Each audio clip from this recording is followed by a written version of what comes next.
जय भीम, नमो बुद्धाय. स्वागत आहे भिक्खू ज्ञान ज्योती यूट्यूब चॅनल मध्ये. जर तुम्ही सुद्धा आपल्या चॅनलवर नवीन आला असाल तर चॅनलला सबस्क्राईब करा, व्हिडिओला लाईक करा आणि व्हिडिओ शेअर करायला विसरू नका. संपूर्ण व्हिडिओ पाहून आपले पुण्य संचित करा.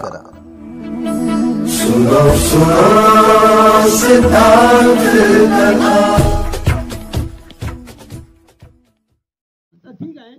तर महत्त्वाचा प्रश्न आहे का तुम्हाला तुमच्या भावाला सुधारवण्यासाठी एक उदाहरण देत असतो. आणि भगवंताच्या हयातीमध्ये सर्वात जर दानशूर असेल तर कोण होता? अनाथ पिंडिक. अनाथ पिंडिकाचे सर्व मुलं कसे होते? खूप धार्मिक होते, आहे की नाही? पण एक मुलगा लय मुजोर होता, आहे की नाही? आजच्या काळात तुमचे भाऊ किती मुजोर आहे? तुम्ही एवढा अभ्यास करता तर तुमचं ऐकते का ते? नाही. पाय किती पोरी नाही म्हणते तरी पण तुमचं प्रेम कमी होत असते का भावावरचं? कसं आहे राव, भाऊ होय, याच्याच घरी येईन मी, लागतं मला तर भविष्याचा विचार करून, आहे की नाही? आणि तुमच्या भावाला कोणी काय म्हणत किती राग येते, आहे की नाही? खूप राग येते. तर तो भाऊ थोडासा दुरुस्त झाला पाहिजे, यासाठी तुम्हाला त्या भावाचं उदाहरण सांगतो का. तर अनाथ पिंडिकाला एक मुलगा होता आणि त्याचं नाव होतं काल, आहे की नाही? पण काल काल काल नाव होतं. तर मग सर्व मुलं हुशार होते, ध्यान करणार होते. त्या अनाथ पिंडिकाला लोक म्हणे, काय म्हणे, तू एवढा समजदार धार्मिक, तुझा एक मुलगा एवढा धार्मिक नाही, एवढा खेळत राहते, त्याचे कपडे कसे त्या धुळीनं मडलेले, तो जेवण नाही केलेलं राहते तरी खेळतच राहते म्हणते, काय जिंकते म्हणते. आता याले विचारायचं सांगू सांगू कंटाळते. मग एक दिवस हा खूपच खेळत राहते. 12 वाजले, 1 वाजले, गेला हा आनंद. अरे तू जेवण तर कर. जाऊ दे म्हणते जेवायचं, मला खेळून द्या म्हणते. अरे पण तू खेळून करते काय? मला पैसे जितायचे आहे ना म्हणते. बरं, तुला किती पैसे जितायचे आहेत? ठीक आहे, तू असं कर म्हणते, तू एवढे खेळशील ना, तू किती जितशील? 50. बरं म्हणते, तू एक काम कर, तुले का नाही मी 100 रुपये देतो. किती? फक्त 100 रुपये. तू भगवंताकडे जा आणि भगवंताचं प्रवचन ऐकून ये म्हणतो. थोडस डोकं घुमलं त्याचं थोडस. एवढे दिवस झाले तर 100 रुपये माझ्याजवळ शिल्लक नाही आहे. काय म्हणते, भगवान बुद्धाचं प्रवचन ऐकणं म्हणजे काय खूप मोठं महत्वाचं काम आहे काय म्हणते, जातोच म्हणते. बरं ठीक आहे म्हणते, जाऊ द्या त्या पोराला जा म्हणते. आणि काय करते, हा ठीक द्याल ना म्हणते 100. अरे तुला 100, मी खोटा बोलतो काय म्हणते, मी भगवान बुद्धाचा उपासक आहो ना, आहे की नाही? हा, त्याला वाटते माझे बाबा कधी खोटे बोलू शकत नाही.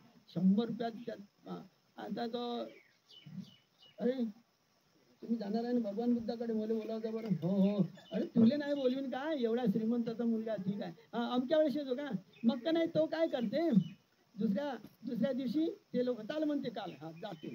मस्त भरपूर मुलं असतात, मस्त ध्यान करतात, हाही सर्वांच्या मागं बसते आणि भगवान बुद्ध प्रवचन देतात, ऐकते.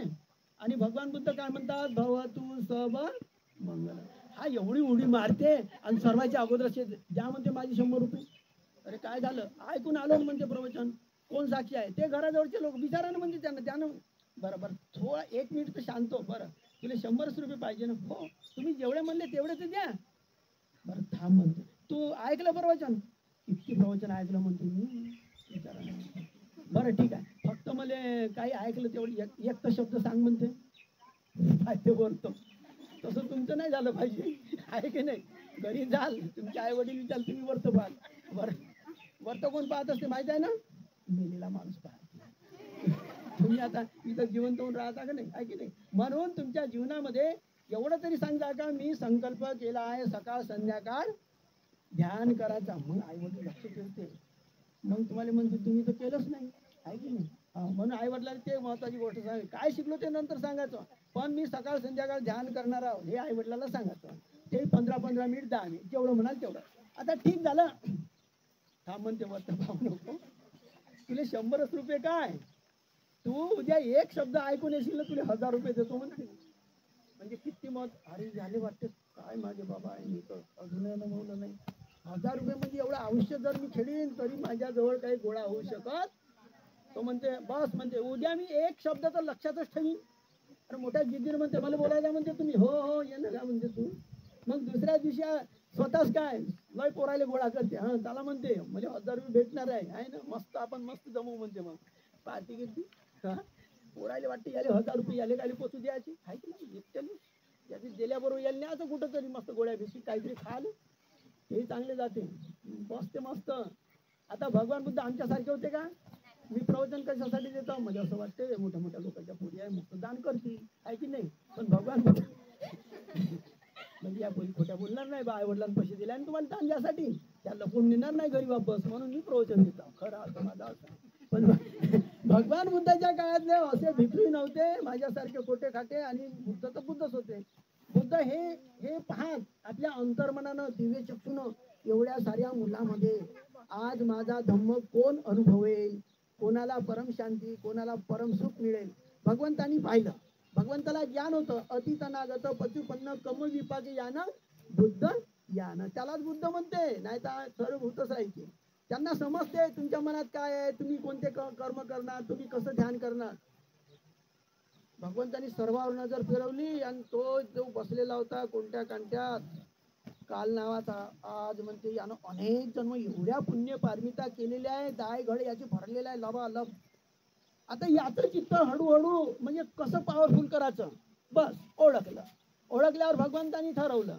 मग भगवंतानी दान कथा सांगितला, का दान दिल्यानं काय महत्व होत असते. दान दिल्यानं आयुष्य, वर्ण, सुख, बल ह्या सर्व गोष्टी लाभत असतात. याले सांगल्याबरोबर याच्या मनात असा संकल्प होते की मी दानच करीन. मस्त मन प्रसन्न झालं. भगवंतानी ओळखलं, याचं मन तर प्रसन्न झालं. मग शील कथा सांगितलं. शील पालन केल्यानं मनुष्य कसा सुगतीला जातो, शांततेने मृत्यू होत असतो, लोकांमध्ये त्याची इज्जत होत असते, लोक त्याचं महत्व वाढते. लोक सर्व याले वाटलं आता मी झाले, मला गेले तेवढे दिवस गेले, आता मी शीलाचं पालन करीनच, कधीच खोटं बोलणार नाही, कधी कोणी प्राण्याची हत्या करणार नाही. आई वडिलांची सर्व संकल्प त्याने केलं. भगवंतांनी ओळखलं, अरे खरोखरच आहे बा, आता याचं चित्त तर खूपच प्रसन्न झालं. मग समाधी कथा सांगितली. समाधी कथा सांगितल्यावर ते तुमच्यासारखं नाही इकडं हालता तिकडं पाहता, असा बसला तो अर्धा सिधी मध्ये सिधीस, आणि जसा बसला तसा श्वास पाहते, एकदम चित्त एकाग्र चित्त झाल्यावर शरीरातली जे दूषित वातावरण असते ते सर्व निघून जाते. मस्त प्रसन्न चेहरा, रौनक चेहरा, असा प्रफुल्ल चेहरा. भगवंताला वाटलं आता याचं चित्त एकाग्र झालं, आणि मग प्रज्ञा शिकवली, हे शरीर किती अनित्य आहे, नश्वर आहे. सारं शरीर तरंगित झालं. तरंगित समजते ना, तुम्ही मुली शिकलेल्या आहे. हे शरीर कशाचं बनलेलं आहे, संपूर्ण परमाणूचं बनलेलं आहे. परंतु त्या 2 दिवसाच्या शिबिरात हे तुम्हाला शिकण्यात आलं नाही, आहे की नाही. पुढच्या शिबिरामध्ये आम्ही असं विचार केला आहे की 3 दिवसाचं घ्यायचं आणि सर्व तुमची नोंद करायची, नंतर शिबिर वाढवायचे. तुम्ही पाहिलं आहे ना, ते बाथरूम खालीच राहिले की नाही, ते मोठे मोठे बाथरूम बनलेले आहे ना, ते तुमच्या स्पेशल व्यवस्थेसाठी बनवलेले आहे. 3 दिवसाचं शिबिर असा गोंधळ नाही करताय, सर्वाला स्पेशल व्यवस्था द्यावं लागते, आहे की नाही.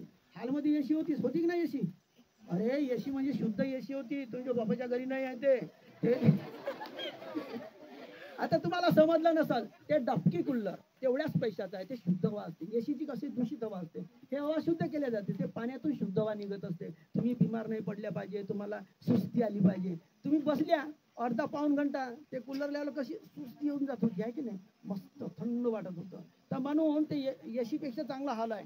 म्हणून तर उन्हाळीत आम्हाला हे आचार्य लोक परमिशन देतात, उन्हाळ्यात त्या कोण्या ठिकाणी परमिशन देत नाही. ठीक आहे. मग हा काल बसलेला होता. भगवंतानी पाहिलं, अतीत अनागत यांनी अनेक जन्मात पुण्य कर्म केले. समाधीमध्ये भगवंतानी सर्व अनित्य बोध शिकवला, सर्व नश्वर आहे, सर्व सोडून जावं लागत असते, आणि हेच खरं जीवन आहे एकदम.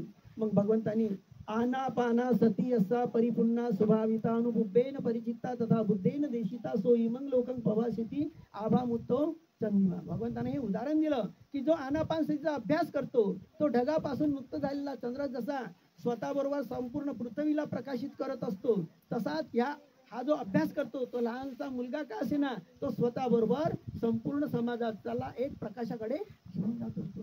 त्याला वाटलं एवढ्या विद्येपासून मी वंचित होतो, एकदम चित्त एकाग्र झालं आणि सर्व तरंगित येऊन त्याला निर्वाणामध्ये डुबकी लागली. तो ध्यानात राहिला. भगवंतानी भवतु सर्वमंगल म्हटलं आणि सर्व लोक उठून गेले. आता उठून गेल्यावर काय झालं, अनाथपिंडी पाहते, सर्व लोक आले, हा माझा मुलगा आला नाही. त्याला वाटले आता हा उठून पडाला असल, याली एकही गाता पाठ नसल झाली. हा चिंतेत पडला आणि विचारते काय गातो, कुठं आहे. आहे तिथं बसून असल्यासारखा दिसला. मग लागला रस्त्यानं. येते सर्व लोक निघून गेले. भगवान बुद्ध बसून आहे, एक दोन भंतेजी आहे, आणि हा एकदम ध्यानस्थच आहे. हा पाहते थोडा वेळ जाते, म्हणते चाल, म्हणते काल तुले 1000 रुपये देतो. तो म्हणते तुमच्या संपत्तीची मला गरज नाही, मला भगवंताची संपत्ती प्राप्त झालेली आहे. त्याने वाटते खरीच गोष्ट आहे का, मग भगवंताला तो विचारते, भगवान खरोखरच याला धर्मरूपी संपत्ती प्राप्त झाली आहे का? होय, हे अनाथ पिंडिक, तो तुझा पुत्र नाही, माझा धर्मपुत्र आहे. आणि भगवान बुद्ध एक गाथा म्हणतात, पथव्या एक रज्जेन सगस्य गमेन नवा सब लोकाधिपत्येन सोतापती फलं वरं. मनुष्य लोकात मनुष्य घरात असला, घरात प्रमुख बनतो, समाजात प्रमुख बनतो, या देशाचा प्रमुख बनतो, देवलोकाचा देवाधिपती बनतो, देवराज बनतो, परंतु त्याच्यापेक्षाही श्रोतापती फल प्राप्त करणं कठीण आहे आणि ते कालनं प्राप्त केलेलं आहे. त्याचं हृदय एवढं हे झालं, शांत झालं ना पिंडिकाचा, का खरोखर माझं सार्थक झालं आहे की नाही. म्हणून तुमच्या भावाला ही विद्या मिळाली पाहिजे. म्हणून आम्ही नाही दरवर्षी भगवंताच्या काळात जसे लहान लहान मुलांचे श्रामणे शिबिर घेत होते आहे की नाही, वयोगट 10 ते 15 आम्ही या ठिकाणी घेत असतो. यावर्षी आम्हाला कल्पनाही नव्हती आहे की नाही, कारण की रामलिंगला शिबिर होतं, 100 श्रामणे आले, इथं पण 210 श्रामणे बनले मुलं, किती बनत आहे की नाही. सर्वांनी चिवर घेतलं, सर्वांना म्हणजे ध्यान शिकवलं, महामंगळसूत्र कंठस्थ शिकवलं. भगवंताच्या काळातल्या उपासिका होत्या तुमच्यासारख्या, त्यांना काय होत होतं, सूत्रपठण होत होतं, सूत्रपठण येत होतं. आता तुम्हाला एक सूत्र येत नाही, वंदना येत नाही आहे की नाही. ते बरं झालं आता आमच्या इथं आता या लोकांनी तुमचं शिबिर घेतलं तर आहे की नाही. तरी तुम्हाला मला माहित आहे तुम्ही काही खूपच चांगल्या मुली आहे, तुम्ही कंप्लीट केली नाही आहे की नाही. ती भाजी बरोबर होती का, त्या दिवशी डाळ भाजी बरोबर होती का. असेच नवनवीन व्हिडिओसह भेटू पुढील व्हिडिओमध्ये. तोपर्यंत जय भीम, नमो बुद्धाय. सुनो सुनो सिद्धांत कथा.